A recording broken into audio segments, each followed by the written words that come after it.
نحمده ونصلي على رسوله الكريم اما بعد فاعوذ باللہ من الشیطان الرجیم بسم اللہ الرحمن الرحیم السلام علیکم ورحمۃ اللہ وبرکاتہ۔ تمام دیکھنے اور سننے والوں کو ہم اپنے چینل اسلامک وظائف آفیشیل کی اس نئی ویڈیو میں خوش آمدید کہتے ہیں اور یہ امید کرتے ہیں کہ آپ تمام احباب اللہ رب العزت کے لطف و کرم سے خیر و عافیت سے ہوں گے۔ ہماری اللہ رب العزت سے دعا ہے کہ اللہ پاک آپ کو ہر وہ نعمت عطا فرمائے جس سے آپ کی زندگی آسان اور پرسکون ہو جائے، آپ کی تمام تر مشکلات اور پریشانیوں کو دور فرمائے اور آپ کو تمام تر جائز مقاصد میں کامیابی عطا فرمائے، آمین۔ ناظرین، جیسا کہ آپ کے علم میں ہے کہ شعبان کا مبارک مہینہ ہماری زندگی میں آ چکا ہے، جس کا دوسرا عشرہ شروع ہے۔ اس عشرے میں ایک رات ہے جس کو شب بارات کہتے ہیں، جو کہ بہت ہی زیادہ برکت اور فضیلت والی رات ہے۔ آج کی اس مختصر ویڈیو میں آپ کے سامنے اس مبارک رات کی فضیلت، اہمیت اور اس رات میں حضور نبی اکرم صلی اللہ علیہ وسلم کی زندگی اور احادیث مبارکہ سے ثابت شدہ اعمال کا ذکر کروں گا، اور اس کے ساتھ ساتھ اس رات میں ہونے والی خرافات اور اس رات میں ہونے والے امور کے بارے میں بات کروں گا۔ اس لیے آپ تمام احباب سے گزارش ہے کہ اس ویڈیو کو مکمل آخر تک لازمی دیکھیے گا۔ ناظرین، قرآن کریم میں اللہ رب العزت کا واضح فرمان ہے، وَمَا خَلَقْتُ الْجِنَّ وَالْإِنسَ إِلَّا لِيَعْبُدُونَ، اور ہم نے جن اور آدمی کو اپنی عبادت کے لیے پیدا کیا۔ ارشاد فرمایا کہ ہم نے جنوں اور انسانوں کو صرف دنیا طلب کرنے اور اس طلب میں منہمک ہونے کے لیے پیدا نہیں کیا، بلکہ انہیں اس لیے بنایا تاکہ وہ میری عبادت کریں اور میری معرفت حاصل کریں۔ اللہ تعالیٰ کا انسان کو مبعوث کرنے کا مقصود بندگی ہے، مگر ہم اپنے مقصد تخلیق کو دنیاوی مصروفیات اور مادی محبت کی وجہ سے فراموش کر چکے ہیں۔ اسلام کی بنیادی تعلیمات کی طرف عدم توجہ، عبادات، اللہ اور اس کے رسول صلی اللہ علیہ وسلم کی محبت بھی ہمارے سینوں سے نکلتی جا رہی ہے، لیکن افسوس اس بات کا ہے کہ اپنی اصل کھو دینے اور اپنے مقصد کو بھول جانے کا احساس بھی ہمارے اندر موجود نہیں ہے۔ احساس کا خاتمہ اور قدر و قیمت سے لا علمی آہستہ آہستہ انسان کو گمراہی کی طرف مائل کرتی چلی جاتی ہے۔ اس صورتحال میں خاص ایام کا انعقاد احساس کو زندہ کرنے کا باعث بنتا ہے تاکہ احکامات الہیہ کو بجا لایا جائے۔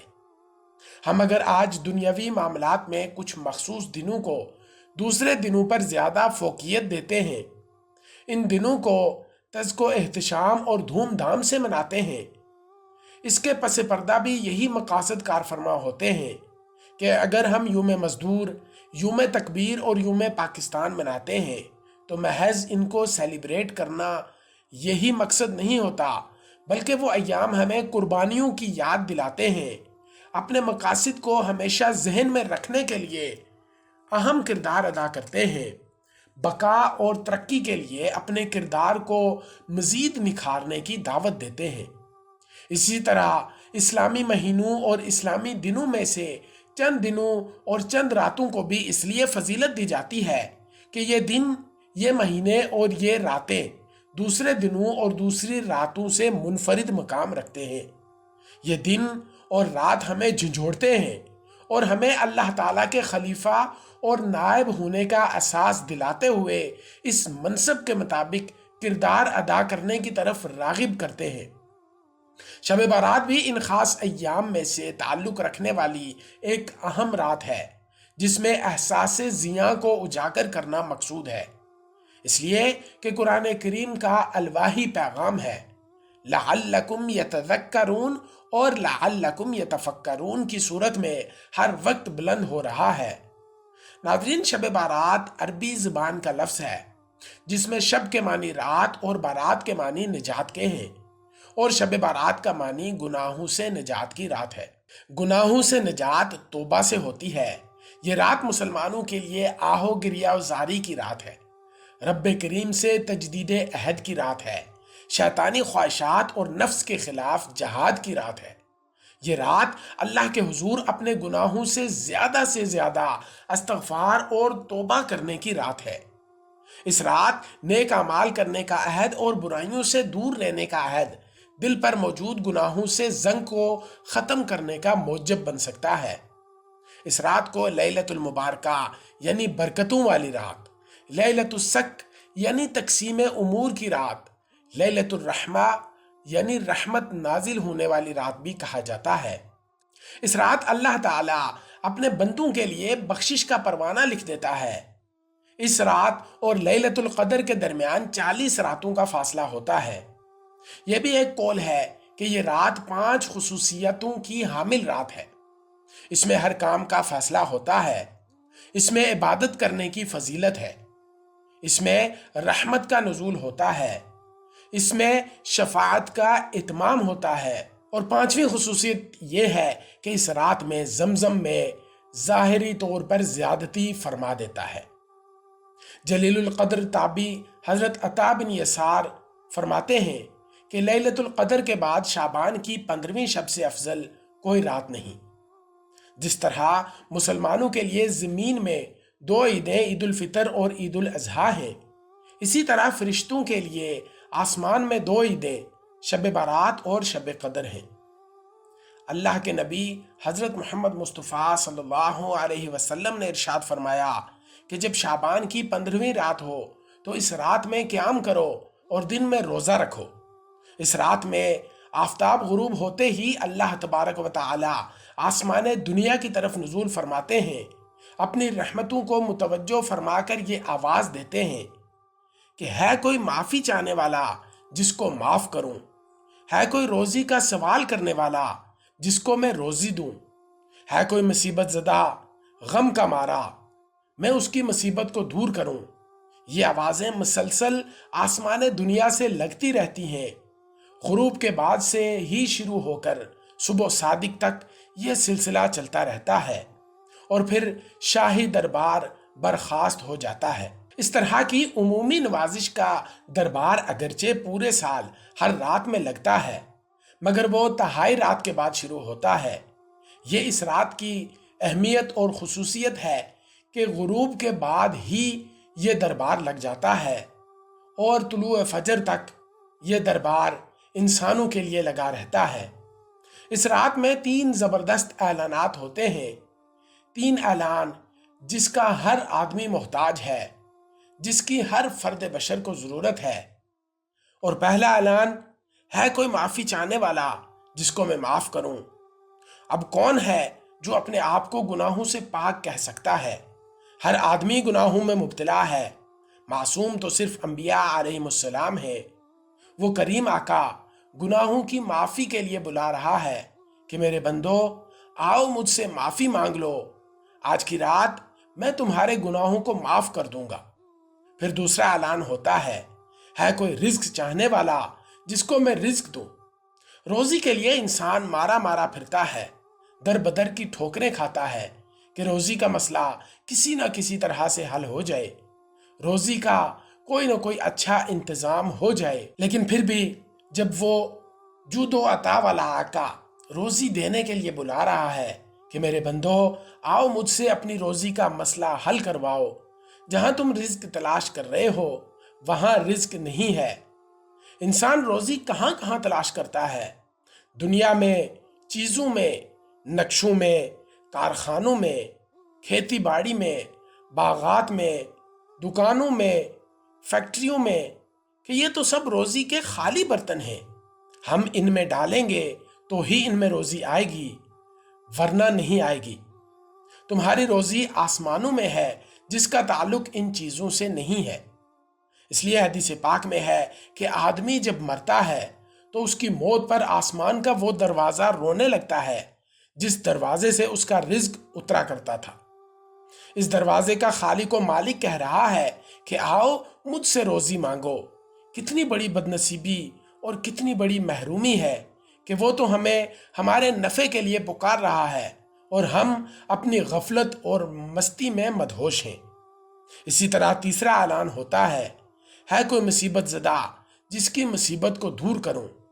دنیا میں ہر آدمی پریشان ہے، ہر ایک اپنے اپنے طور سے مصائب میں الجھا ہوا ہے اور خود ہی اپنے اعتبار سے اس پریشانی کو دور کرنے کی کوشش میں لگا ہوا ہے۔ پریشانی، غم، مصیبت کیا ہے؟ کیوں آتی ہے؟ اس کے مختلف اسباب ہیں۔ زندگی اگر اللہ کے احکام اور اللہ رب العزت کے بتائے گئے طریقوں پر گزر رہی ہے اور پھر بھی پریشانیاں ہیں تو یہ اللہ کی طرف سے بلندی درجات کے لیے ہے۔ ان پریشانیوں پر آدمی اندر سے سکون محسوس کرتا ہے اور ظاہری طور پر پریشانیاں اور حالات ہوتے ہیں، اور اگر بے دینی کے ساتھ پریشانیاں ہیں، مشکل حالات ہیں، تو یہ اللہ کی طرف سے پکڑ ہے اور اللہ کا عذاب ہے۔ اس میں اندر سے بے چینی اور بے قراری رہتی ہے۔ قرآن کریم میں اللہ تعالیٰ کا فرمان عالی شان ہے کہ زندگیاں اللہ کی طرف سے تنگ کر دی جاتی ہیں، ظاہر میں چاہے کتنی ہی فراوانی ہو، عیش و عشرت کے نقشے ہوں، لیکن دل اندر سے بے چین اور غمزدہ ہوتا ہے۔ اندر کا سکون اور اندر کا چین، اس کا تعلق ظاہر کے نقشوں سے نہیں ہے، اس کا تعلق تو دین کے ساتھ ہے۔ دلوں کا چین اور سکون تو اللہ کی یاد کے ساتھ ہے۔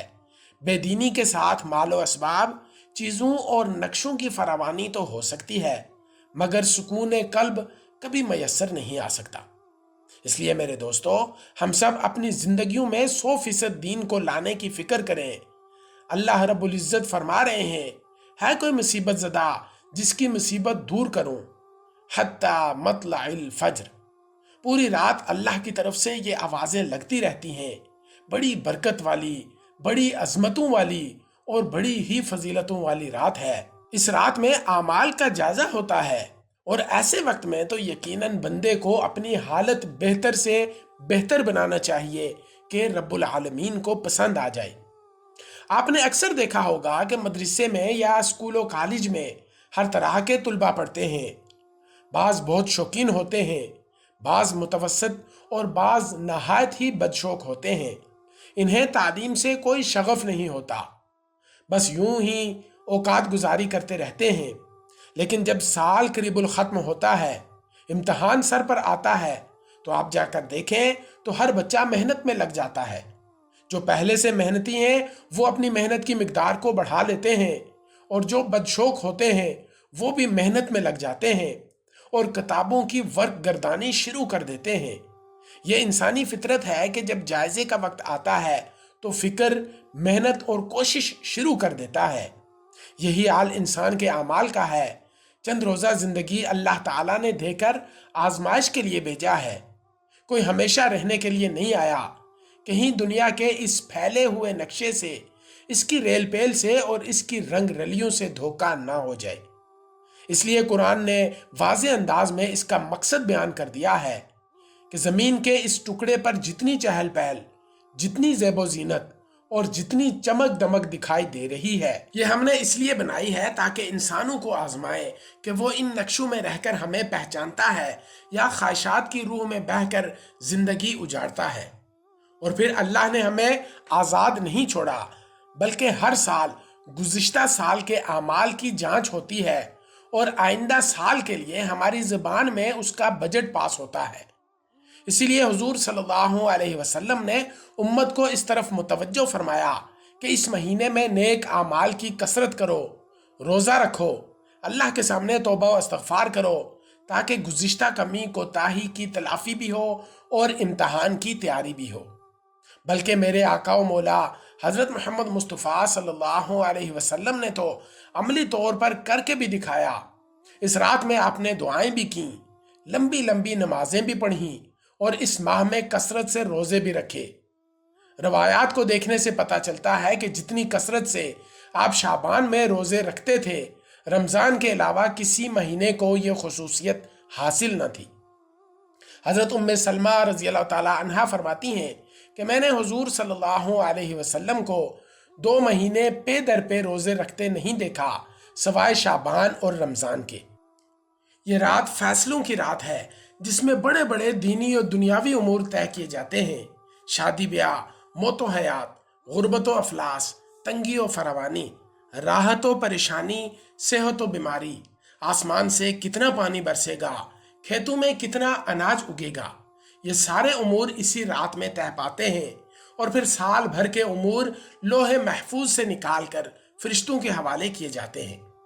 حضرت عائشہ صدیقہ رضی اللہ تعالی عنہا فرماتی ہیں کہ ایک موقع پر اللہ کے نبی صلی اللہ علیہ وسلم نے مجھ سے فرمایا، عائشہ جانتی ہو اس رات یعنی شعبان کی 15ویں رات کیا ہوتا ہے؟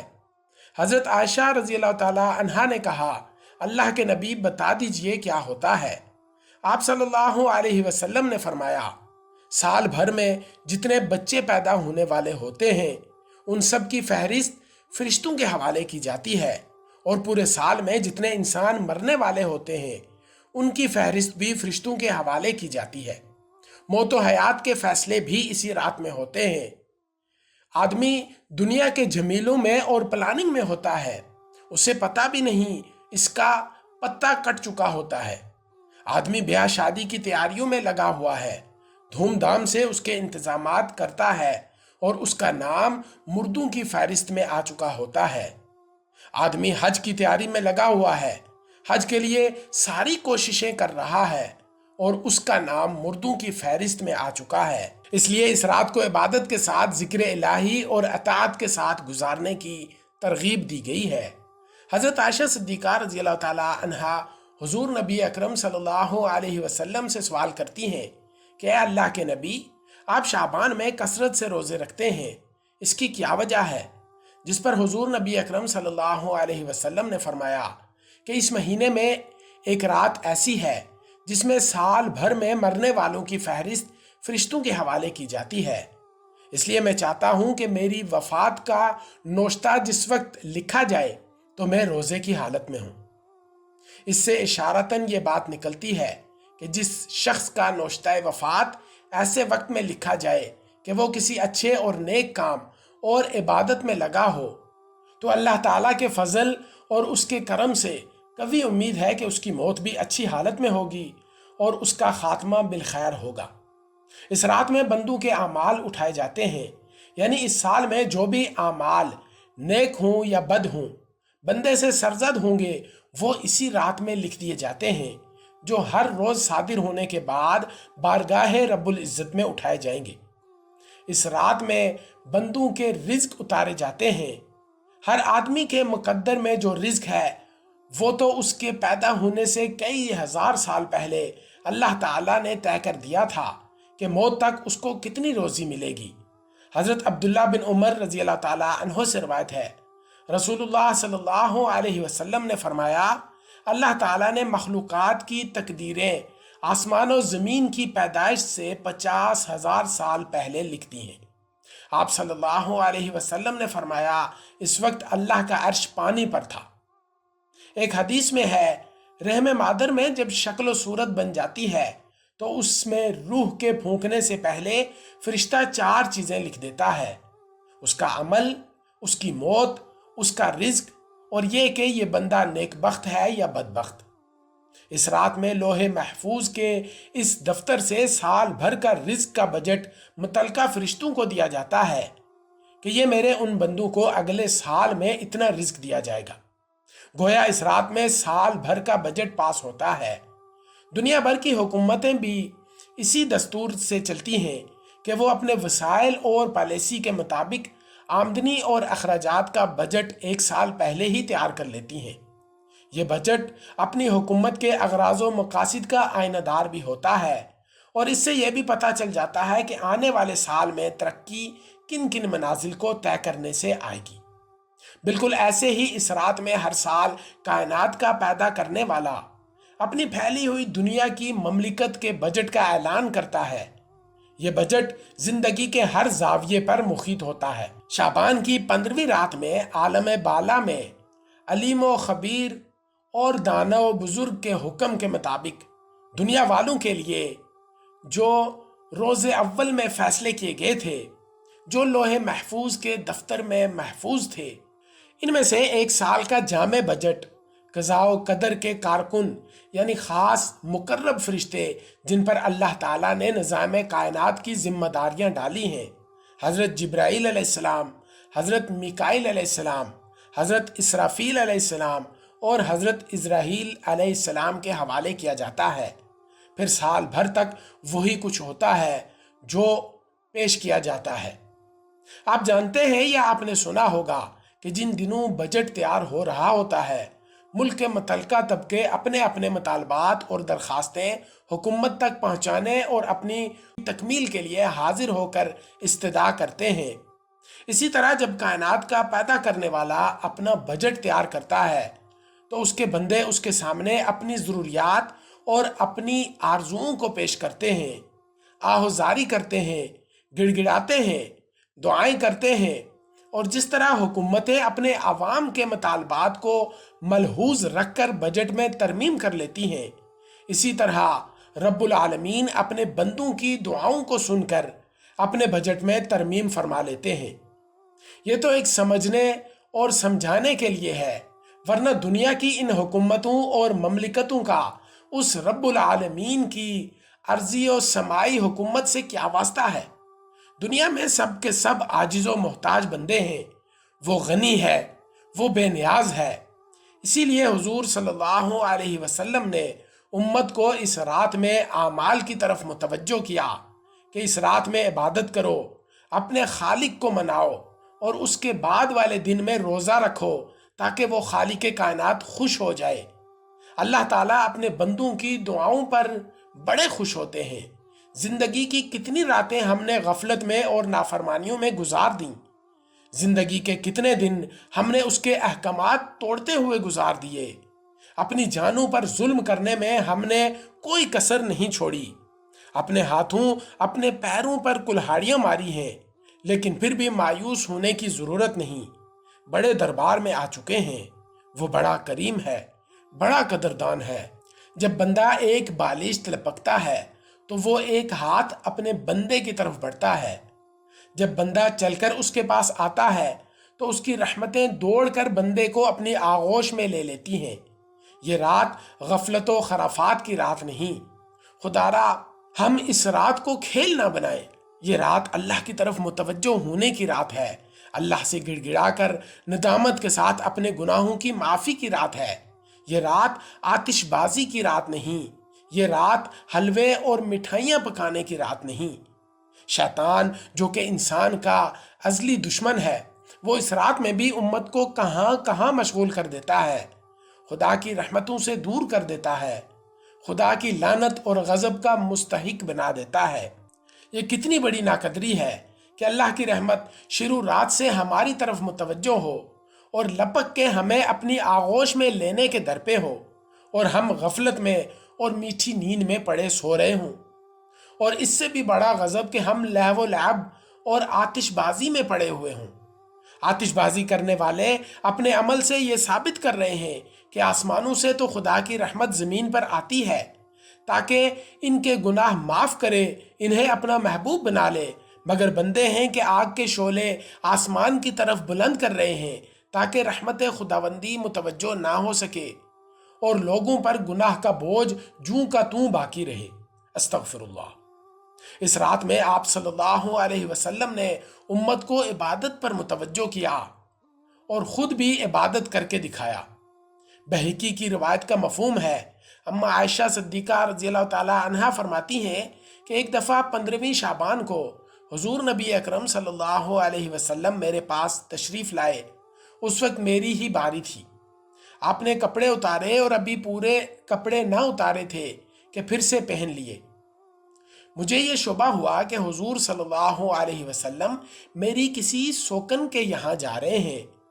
میں پیچھے پیچھے ہو لی، دیکھا کہ آپ جنت البقیع میں مرحومین کے لیے استغفار کر رہے ہیں۔ میں الٹے پاؤں لوٹ کر اپنے کمرے میں آ گئی، میرا سانس پھول رہا تھا۔ مجھے بڑی ندامت ہوئی کہ میں کس شبہ میں تھی اور حضور صلی اللہ علیہ وسلم کہاں ہیں۔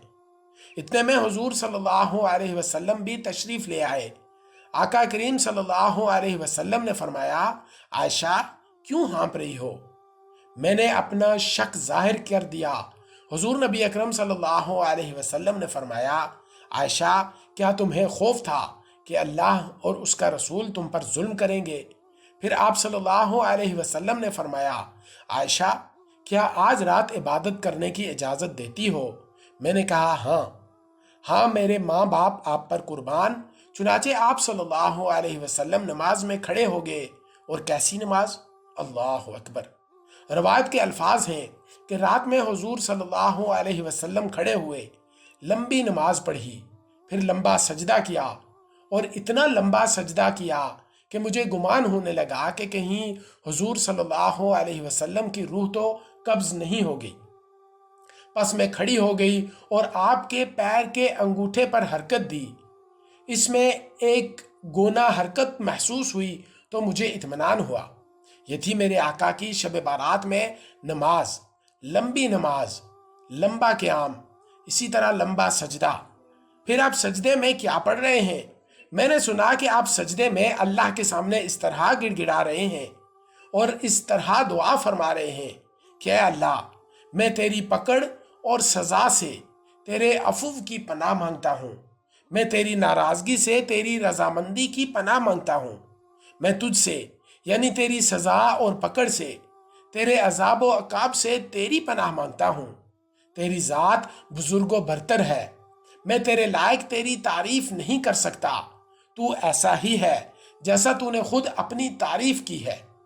آپ صلی اللہ علیہ وسلم اللہ کے سامنے سر بسجود ہیں، لمبی نماز پڑھ رہے ہیں اور اللہ کے حضور آہ و زاری کر رہے ہیں۔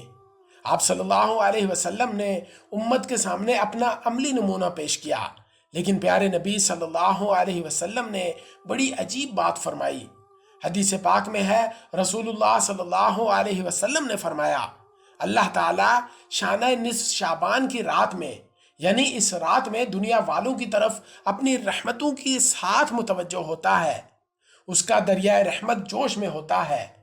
اس رات میں وہ اپنی تمام مخلوق کی مغفرت کرتا ہے، مگر بڑی ڈرنے کی بات ہے کہ اس کی مغفرت تمام مخلوق کے لیے عام ہوتی ہے، مگر ایسی عمومی مغفرت کی رات بھی شرک کرنے والا، کینہ اور بغض رکھنے والا محروم ہوتا ہے۔ دوسری روایات میں اور افراد کا بھی تذکرہ آیا ہے۔ بعض روایات میں آیا ہے، رشتہ ناتا توڑنے والے کو بھی اللہ نہیں بخشتا۔ آزار لٹکانے والوں یعنی ٹخنوں سے نیچے پاجامہ اور لنگی لٹکانے والوں، ماں باپ کی نافرمانی کرنے والوں اور ہمیشہ شراب پینے والوں کا بھی تذکرہ ہے۔ بعض روایات میں زنا کرنے والوں، ظلم کے ساتھ محصول لینے والوں، جادو کرنے والوں، کاہن یعنی غیب کی باتیں بتانے والوں اور باجا بجانے والوں کا بھی ذکر آیا ہے۔ یہ سب وہ محروم القسمت لوگ ہیں کہ ایک طرف خدا کی رحمت اور مغفرت کا دریا بہہ رہا ہے، اس کے باوجود یہ اللہ کی رحمت سے محروم ہے۔ ہم سب کو اپنے گریبان میں منہ ڈال کر سوچنا چاہیے کہ ان میں سے کسی گناہ میں کہیں ہم تو مبتلا نہیں ہیں۔ اگر خدا نہ خواستہ ہم ایسے گناہوں میں مبتلا ہیں تو آج ہی اس کے دربار میں سچی پکی توبہ کر لینا چاہیے۔ اللہ تعالیٰ اس مبارک رات کو صحیح برکات سے ہم سب کو مالا مال فرمائے، اور اس رات میں کرنے کے تمام تر اعمال جو کہ حضور نبی اکرم صلی اللہ علیہ وسلم کی زندگی سے ثابت ہیں، ان پر عمل پیرا ہونے اور ہر قسم کی خرافات و بدعات سے بچنے کی توفیق عطا فرمائے۔ اللہ پاک اس رات کو ہمارے لیے دنیا و آخرت میں کامیابیوں کا سامان کرنے والی رات بنائے۔ اللہ رب العزت اس رات کی قدر کرنے کی توفیق عطا فرمائے۔ اللہ پاک آپ کا حامی و ناصر ہو۔ جزاک اللہ۔